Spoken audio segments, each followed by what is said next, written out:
8 Μαρτίου, ημέρα της γυναίκας.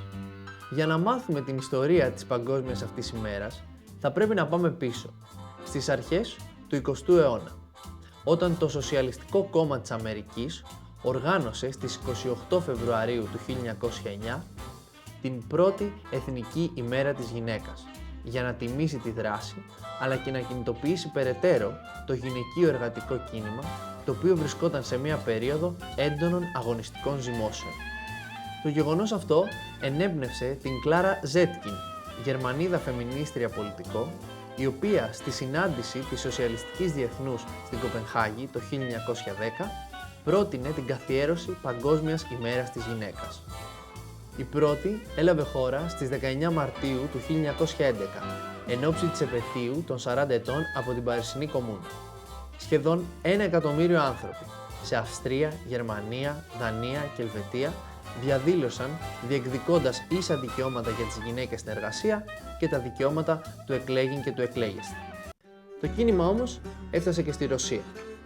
Το 1917, κατά τη διάρκεια του Πρώτου Παγκοσμίου Πολέμου, εργάτριες σε κλωστεφαντουργίες στην Αγία Πετρούπολη διαδήλωσαν με αιτήματα ψωμί και ειρήνη. Η διαδήλωση αυτή ήταν σημείο καμπής για τη Ρωσική Επανάσταση, καθώς ανάγκασε τον Τζάρο Νικόλαο τον Δεύτερο να παραιτηθεί ύστερα από 7 μέρες. Λίγους μήνες αργότερα, η προσωρινή κυβέρνηση θεσμοθέτησε τη γυναικεία ψήφο. Να σημειωθεί ότι η γυναικεία ψήφος στην Ελλάδα θεσμοθετήθηκε το 1952, ενώ για πρώτη φορά οι γυναίκες ψήφισαν σε εθνικές εκλογές το 1956. Για να γιορτάσει τη μνήμη του γεγονότος και τη συμβολή των γυναικών στην Επανάσταση, ο Λένιν καθιέρωσε αυτή την ημέρα, την 23η Φεβρουαρίου κατά το Ιουλιανό και 8η Μαρτίου κατά το Γρηγοριανό ημερολόγιο, ως Σοβιετική αργία. Τα Ηνωμένα Έθνη αναγνώρισαν επίσημα με ψήφισμα την ημέρα της γυναίκας μόλις το 1977. Σύγχυση έχει προκληθεί σχετικά με το γιατί είναι η 8η Μαρτίου η ημέρα της γυναίκας.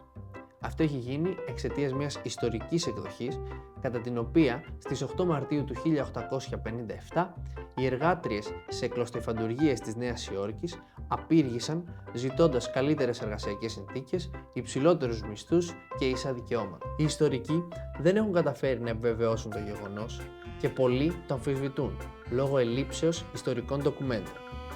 Επίσης, ορισμένοι διατυπώνουν την άποψη ότι ήταν ένα ψυχροπολεμικό δημιούργημα για να μην συνδέεται η ημέρα αυτή με το σοβιετικό βολσεβικισμό. Στην εποχή μας οι έμφυλες ανισότητες είναι ακόμα εδώ.